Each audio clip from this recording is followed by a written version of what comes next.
Hi, I'm Ed Heil, and you're listening to Crushing Club Marketing. Today, Jackie Singleton from the Country Club in Brookline, Massachusetts, shares with us how her team increased member engagement through storytelling. Jackie Singleton is the Communications and Technology Director at the Country Club and is living proof that even the most traditional clubs can and should innovate. Her team has learned how to share the stories that matter most to their members and have turned around member engagement in just 1 year. This is one of the reasons the Country Club is crushing club marketing.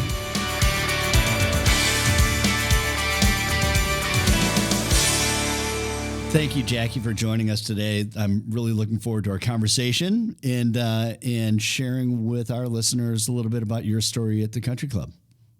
Happy to be here. Thanks for having me. Yeah, awesome. So I guess for people who aren't familiar with the Country Club of Brookline, it's a historic club. But tell us a little bit more about the club from, maybe even from the membership or an operations side. How would you describe it to people who are not familiar at all with the Country Club? Sure. Well, we are situated in New England, and for most New England clubs, they are seasonal clubs, and we happen to be one of the few year-round clubs. We have approximately 11 or 12 activities that the members can take part in year-round. Our dining is open year-round, and we do not have food and beverage minimums, which is another unusual aspect to our club. We have approximately 1,300 members and about 350 staff in season. Wow. So I'm thinking, I just hear 11 or 12 activities for members. I mean, that alone that's just that's a big undertaking from a communications perspective, isn't it? It is. We are not your typical just golf, tennis, swimming country club. We also have things like curling and skeet shooting and a very active bridge program that is year round. Wow. Now you say very active. What does that mean? I mean, it's like multiple bridge matches going on at a time, or what? Say something. Oh, you would be surprised. Our bridge ladies, as we lovingly refer to them, participate in bridge from September to about June. They have, I think, about 7 events on a calendar a week, and also reserve private space when they do not have a scheduled activity so that they can have other bridge lessons. Wow. So they end up with about 300 or so events on a bridge calendar for the year, for the September to June timeframe. Yeah, their season. Their season, that is almost a year, and they have about 200 or so players who are actively involved. And that's all. I mean, God bless them, right? I mean, they that's right. Get together, and what a group of people to, and the relationships that are built through that. And what I find amazing about them is that they love their website and make online reservations to play in their bridge lessons. God, they're that's great. Awesome. Good for them. Yep. Exactly. So aside from your passionate bridge players, how would you overall, again, describe your members? What is the makeup, and how would you, and again, just for people someone who's listening saying, help me better understand, because it'll be good context as we get into your communications and how things have shifted. Sure. Well, we say we have about 1,300 members. Out of those, there's about 850 or so active members. Yep. The rest may be non-resident, et cetera. And our average age is about 63 years old, I believe, right now. And a lot of them have grown up at the club. So they are sons and daughters of people who have held memberships here for a long time. Yeah, interesting. So given the nature of your club and the history that's there and the fact that so many of your members have grown up at the club, how has the club historically handled change when new things are introduced or a change in operations? How flexible have they been? It's a really interesting question. I've been at the club now for about 20 years, and in those 20 years, the amount of change that's happened here, you think about probably the first 10 years, I didn't feel like there was a lot of change. Maybe that I was not exposed to it as much, but in the last 10 years, I would say there's been a great deal of change. And even if you think about from the outside world's perspective, how much has changed in communications, it's obviously needed to change with the club as well.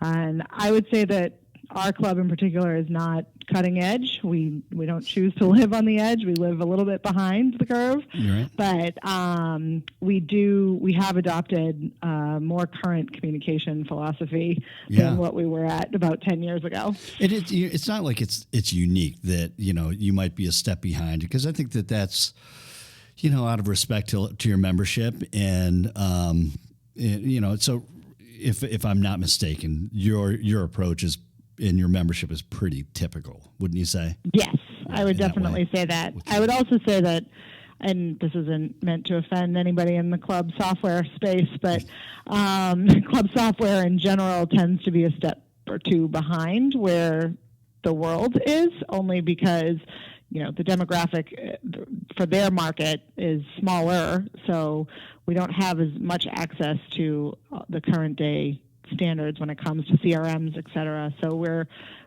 operating a little bit behind the times in that sense too, which then therefore changes how you can communicate with your membership. Sure. Yeah. Well, that's and that's one of the reasons why we have this podcast, is to try to talk about some of those things that are maybe a little bit more current. And but you guys have been you've been so progressive in many ways. And maybe inside you're laughing now you're laughing. I am laughing. I'm definitely going to take that quote to a meeting. Well, I mean, you've done some things that are fairly innovative, and that I would venture to guess that a lot of clubs across the country have not done. And you had a very significant shift in your internal communications a couple of years ago. You spoke about it at CMAA this year, 2018, in San Francisco. Can you give us a sense for prior to making the shift, and we'll talk about what you did afterwards, but what was, can you tell us about the internal communications? What was happening? How did you operate? What was sort of standard procedure for how you communicated with your staff and to the members and, newsletters? You know what I mean? Sure. Prior to that shift, as you call it, we were pretty standard in our communications, in that if you looked at communications probably in the year 2000 or even in 1990, we were still communicating that way. And about 2014, 2015, and that was hard copy bulletins that would go out to the membership. And then I believe it was around 2002, 2005, we introduced a weekly email to the membership, and we had continued that weekly email. It was creatively called the E-Bulletin. And that went out once a week to the membership, and we had 11 or 12, like I said, activities that are vying for space in that email. And it was all just pretty mundane. It was the same information year over year, when there was so much more we could be telling the membership about what was going on at their club. And it was, quite frankly, a little boring. Some clubs had these beautiful newsletters that they put together in hard copy monthly or bi-monthly. At that point, we were into a quarterly bulletin, so we only issue it 4 times a year. It's 12 pages, 5.5 by 8.5, and it's all just text. It's we're still issuing that today, but we do not rely heavily on that communication anymore. We've had members opt out of receiving it.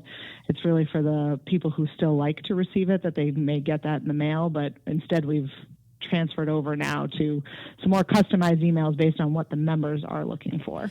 Sure. So let's talk about that. That's the customized email sounds sort of intriguing. So let's talk about the how do you approach something like that? What was going on? Do you look at that and you think, my gosh, we haven't changed how we've operated in so long.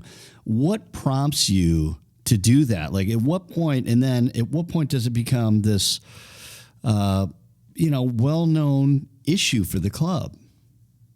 I think for us, we have a board of governors of 12 individuals that represent the different activities that we were just speaking about, and they were looking for more information. I mean, everybody on the board is looking for the best interest of the entire club, but also has their own information to get out to the members. Mm-hmm. And we're feeling like they didn't have a tool to do that. So after we held the 2013 U.S. Amateur, where we were communicating more frequently with members, but yet the members weren't complaining that we were more frequently communicating, we realized that, there is an appetite for more information from the club, and not just specific to that event, but to other things happening at the club, and that they would accept it, and that it wasn't something where they were going to start complaining to say, we are getting too much information from the club, please don't send us this stuff, you're spamming us all the time. Because in reality, the world that we lived in 2013, 2014, and still today is that people get a lot of email, and they know to tune out what they don't want and what they want to read, and they know how to sift through that. So if our members, if we put them in control of what they were receiving, if somebody's into dining and golf but not into tennis, and they can select accordingly, they are getting the information that they want to receive, which then changes your read rates and gives you more exposure to the programs. So people are getting inundated with emails, but how did you realize that this wasn't effective? Was there a red flag at some point for you that was like, this just is not, did someone say something, or were the open rates just bad, or what was the indicator for you? So for us, we were using that weekly tool of an email, which jam-packed sort of everything going on at the club. And the read rates at the time for the club industry were quote-unquote good. They were about 38%, 40% weekly of people opening them. Now, when you factor in 1,300 members, if a member and a spouse is receiving the email, and then you've got about 40% of them opening it, it doesn't sound terrible, especially if you then step back and say, okay, well, we have 850 members who are actually active members and are probably in the area and going to participate or are eligible to participate in some of these events. 40% starts to sound like, okay, we could skew that and it's going to sound okay. But for the broader membership, we were having more of the complaints from not the membership as a whole, but so much the leadership. So for us, governance with committees, we're a committee-driven club, and the Board of Governors, that's where we were hearing the complaints from. And there's about 230 or so members that serve on committees.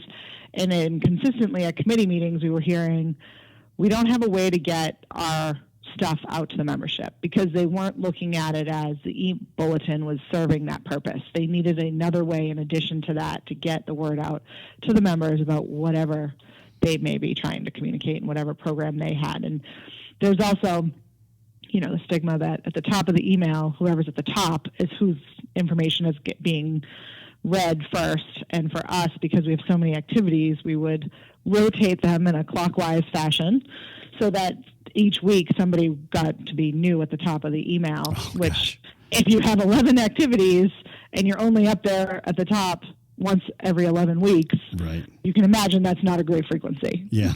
But we were at a conference in about 2016, and we worked with our website company, and I actually had them put our email up on a screen in front of a room full of people and basically tear it apart and explain why it wasn't a good tool for what we were trying to get across.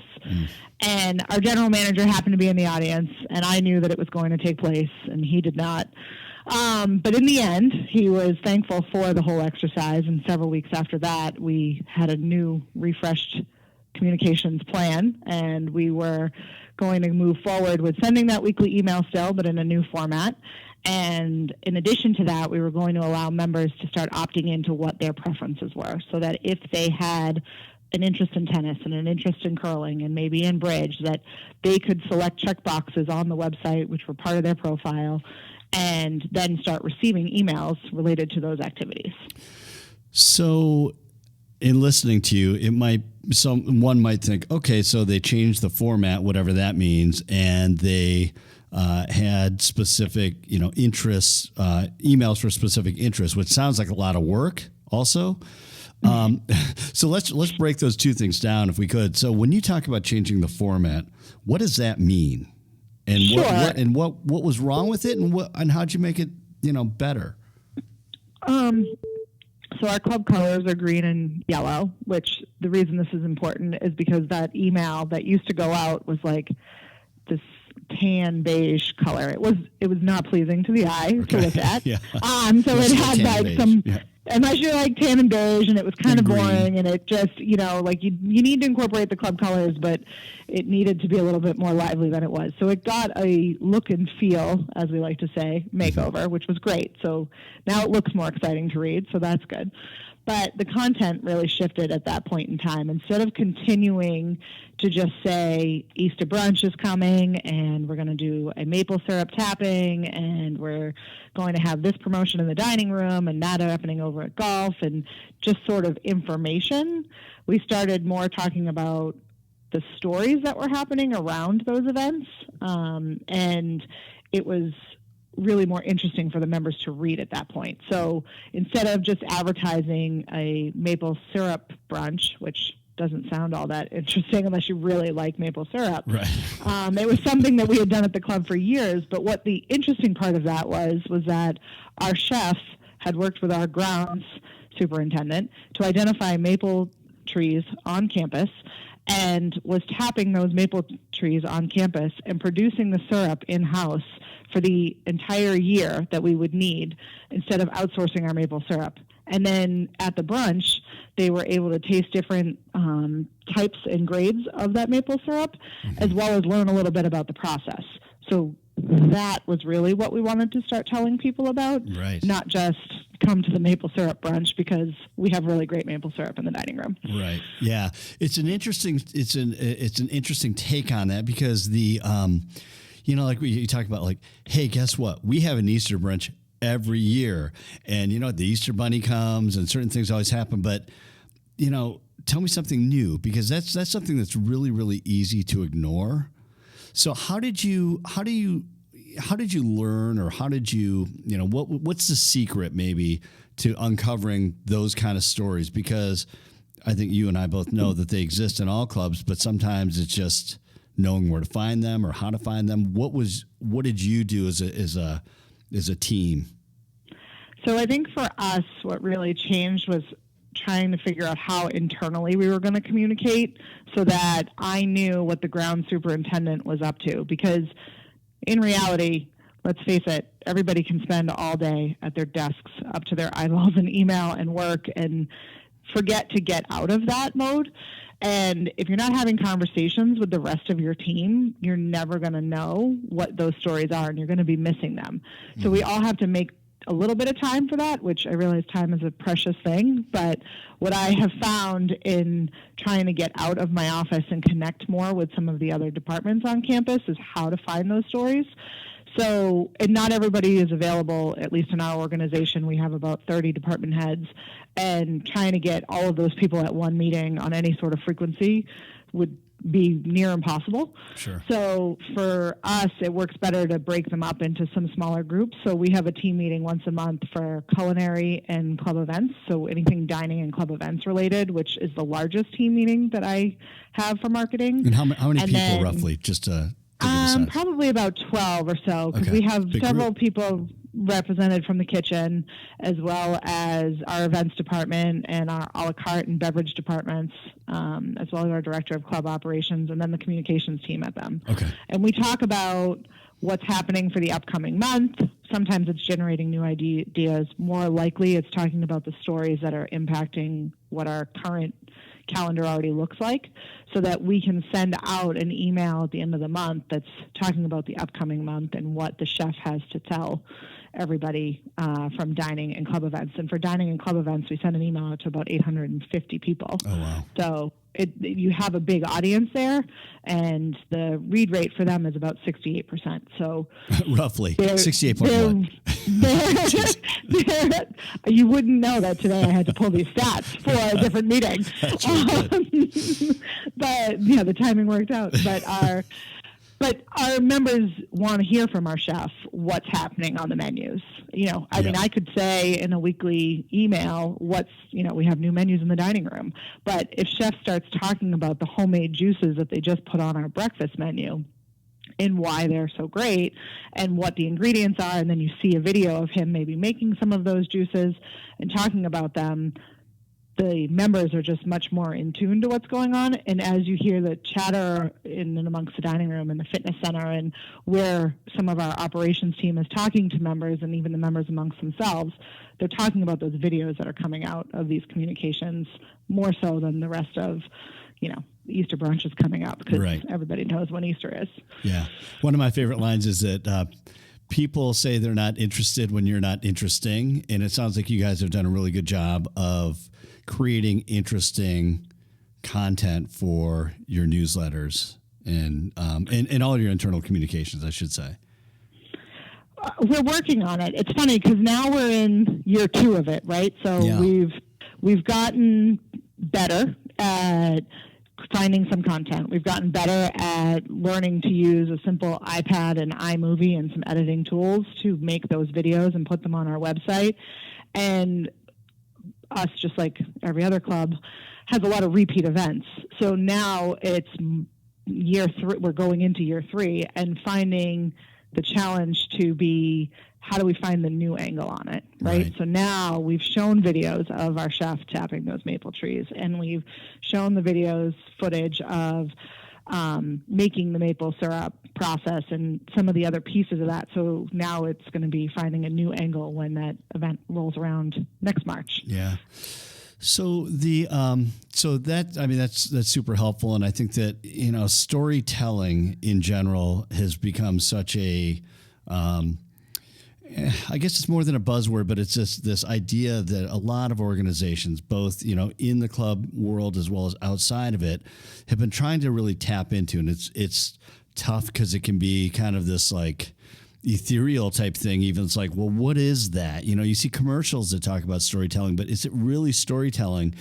And so that alone is something that I think, credit to you guys, that you're working on, and it takes some time. And frankly, there's a lot of people that have to get used to that and understand a different way of communicating events and things that are happening at the club, right?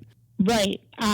So for us, especially, and you have turnover in and amongst the team as well, right? 30 department heads at some point. Somebody's no doubt. Move yeah, on, new people. And we've got to have new people, which actually does make for some interesting new content, which is helpful. Yeah. But it's also educating then the new team as to how we operate with our stories and getting buy-in from them as well, because everybody comes with their own perspective on how things are going to work, and what works for this club may not work for the next club. But for us, in doing some of our smaller meetings, and really, I work with a team of myself and 2 others. So for the team of the 3 of us, really breaking down the departments so that each department feels like they have a go-to on our team of 3. Sure. And then getting our team out of the office and working with those individuals has really been, I'd say, the most beneficial. It also helps the 2 that work with me are recently out of college, so it's a good learning opportunity for them as well to get out and talk to some of these department heads who are more established in their careers. Boy, that's something I'd like to just ask you about. Sure. On the side, which is that so younger people, more digitally native, maybe a little bit more accustomed to the idea of communicating in a different way. How has that worked out for you? It's been very interesting. I have 2, a male and a female, both graduated in marketing back in May, so they're almost 1 year out of school, and one has a minor in IT. And both of them, with their marketing degrees, did not know too much about storytelling, about any kind of software to do the marketing. And we're not trained for us, we use Apple and Apple's suite of products as well as Adobe, and we're not trained in any of it. So full disclosure. Full disclosure, we're very green. So with that said, we did a lot of training when they were hired. But it was just so funny I call them kids, they're not kids, for 2 recent college grads who should be very technically sound. One of them discovered in the last year about taking movies with their iPhone, which, it's funny to me because of what they can actually produce with just a little bit of training. Right. And they've been awesome. And it's very refreshing. It's been refreshing for me. It's refreshing for the other staff. And I think it's a good mix of people. That's one of the things that I love about clubs is that you do have the different generations. For sure. And they all have something to teach each other. So even if the 2 who work with me go out and they're talking to whether it's our general manager or our director of racket sports or director of grounds, all different age brackets, but they have learned from each other, whether it's Matt and Rachel, who work with me, teaching them about the iPad and what it can do and how we're going to make this video look awesome and the sound, et cetera, or if it's one of the others imparting their knowledge of a particular area of the club, I think working together, not on email and behind a screen, has been super helpful. Yeah, absolutely. But it's interesting. One of the lessons there is just because they are maybe younger doesn't mean that they are really digitally savvy and right. Interesting. Yeah. Right. So we actually, they will tell you that the training they received was probably inundated. It was too much when they first started. But one of them did tell me he learned more, he thinks, in the first 3 weeks of work than he did in his whole college career, which I'm not sure his mom would appreciate. Yeah, exactly. Don't tell your parents that. But there's a lot of great free training out there, too, like the Apple Store. I mean, we have iPads, we have a joint venture program, and we headed over to the Apple Store and learned how to use iMovie, in a class or two. That's great advice, because I know that, at least from my end, I'm asked a lot of questions about video and shooting with your phone and things like that, and that's a great resource that it's helpful for people to know that it's out there. It absolutely is. Yeah. I mean, we paid for some training in other areas that was more expensive. Sure. As far as the Apple Store and the Genius Bar goes, I highly recommend it. That's awesome. So let me just the other aspect of this whole thing for the country club that I was interested in exploring and having you share a little bit more about is the change management. You've got a big team of people and the staff is you've got a lot of people that you're introducing some new communication ideas to, that you are asking to maybe even help to uncover stories within their departments. How do you go about doing that in a way that you can get people on board? I mean, some people are going to be slower to adapt to that and adopt those changes, but what was your approach at your club, and what do you think was most effective? So for us, I would say it definitely came from the top down. So for us, our general manager's been here for over 30 years. So you can imagine he's seen a lot of changes, and he has to be very flexible.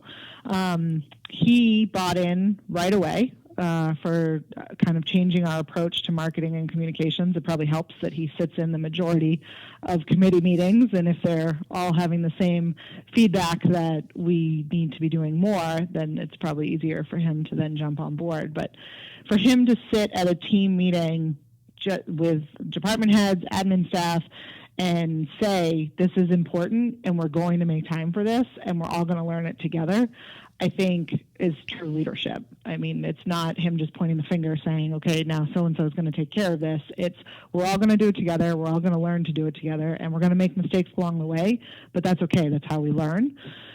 So for David to sit there and start the meeting off like that when we had our kickoff meeting of how we were going to change things, I think was extremely beneficial.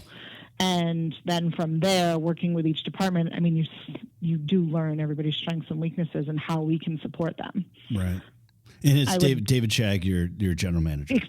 Yes. Yeah. Thank you. Yeah. Yes. So David Shag is our general manager, and he has been here just over 30 years, I believe. Just a little bit of time. Just a little bit of time, just a few changes in there. And what I think is so cool about that, and I've, in conversations that you and I have had, and I talk about you guys being innovative, but, and you laugh, and yet at the same time, I think that's innovative thinking. And that is someone who's been in a club for, roughly 30 years at the time you started to, make these decisions. Someone who said, you know what, we do have to make a shift. And let's face it, there are probably a lot of general managers out there that get to that point in their career and they go, why am I going to upset the apple cart now? Right. And so, I mean, you're right. Great credit to him. Very great credit to him. I mean, he started the communications department 11 years ago, I think.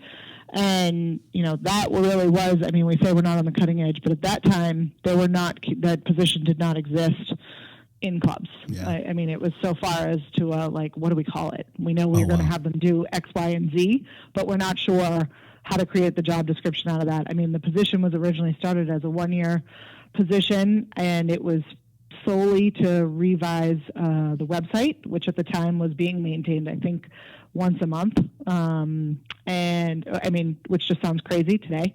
Right. Yeah, to think that you're going to put something on a website and leave it there for a month and then update it again. But that's how much things have changed too, right? And That's it's just exactly. incredible.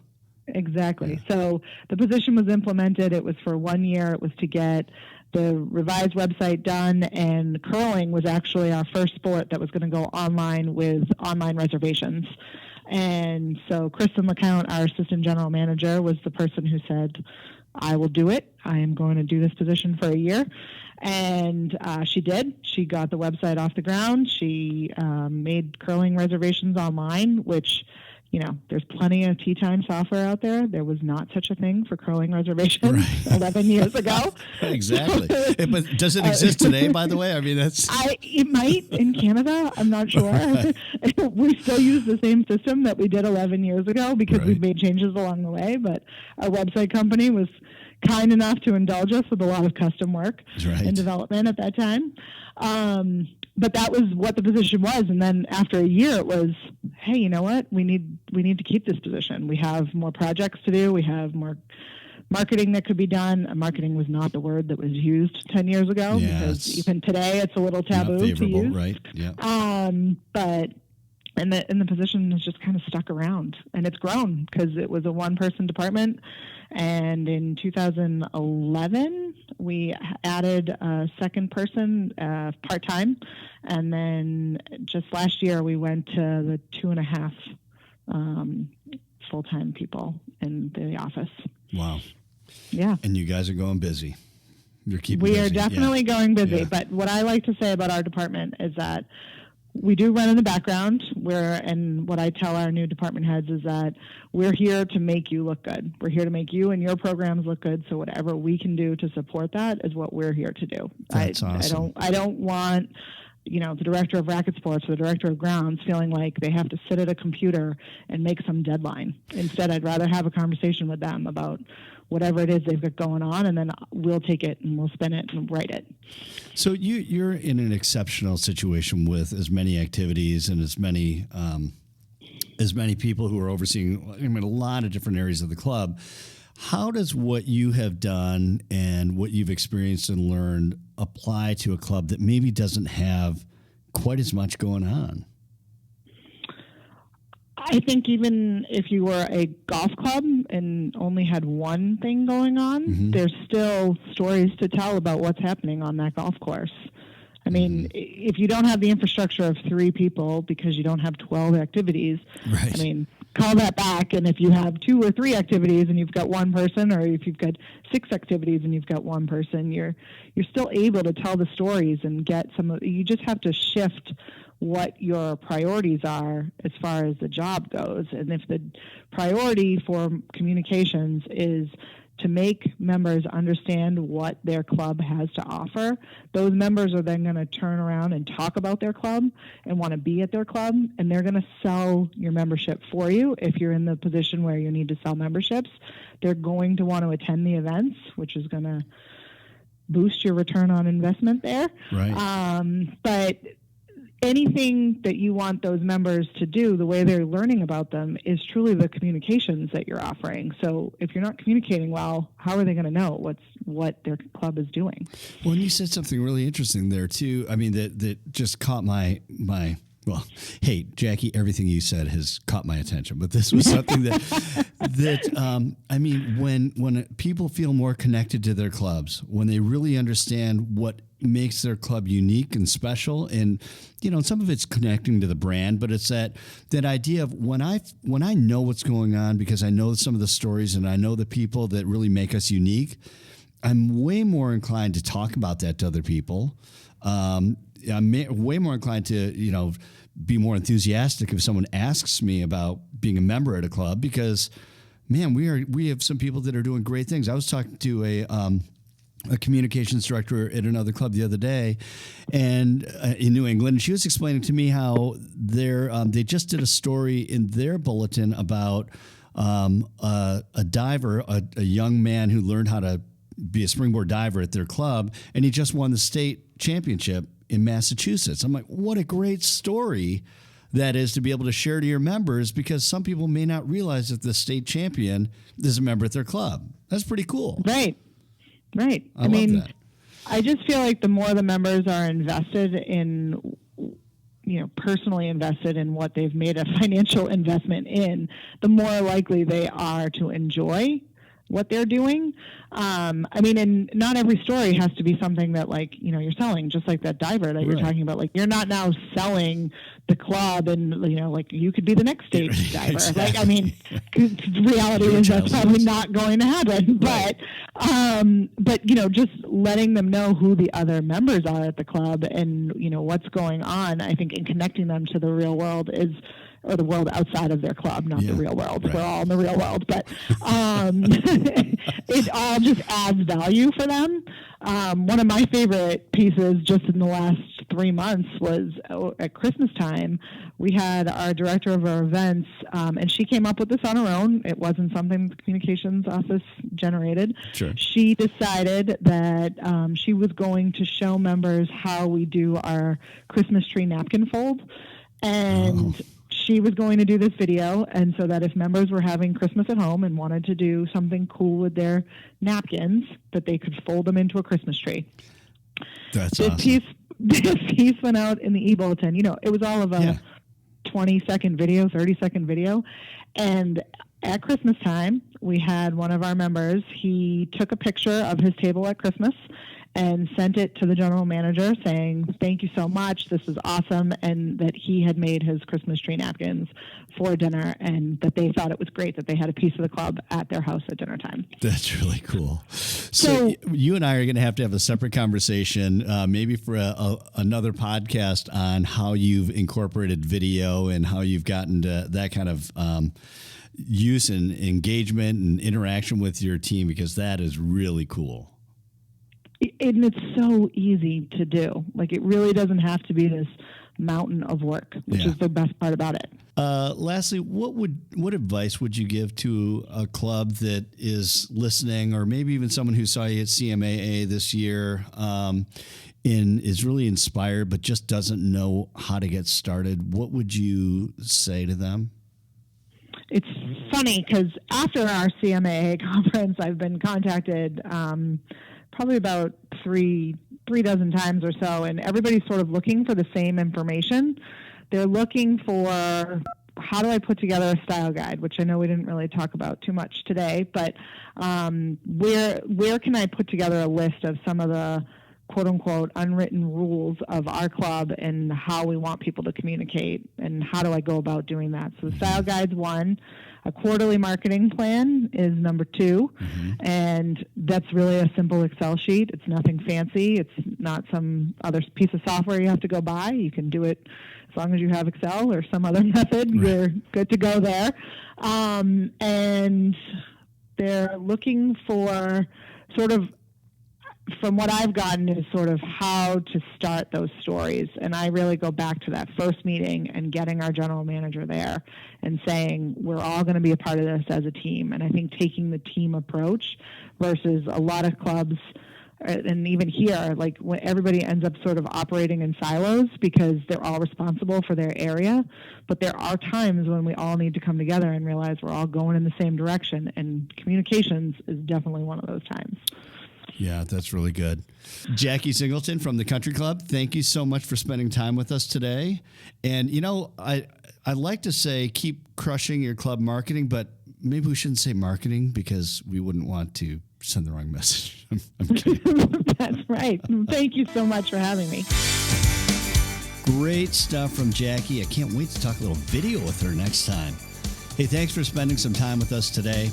Next week, we're going to talk about blogging and why your club should be doing it. Now, this isn't your dad's hobby blog. It's a way for you to engage your members and drive revenue, and who can't use a little help with that?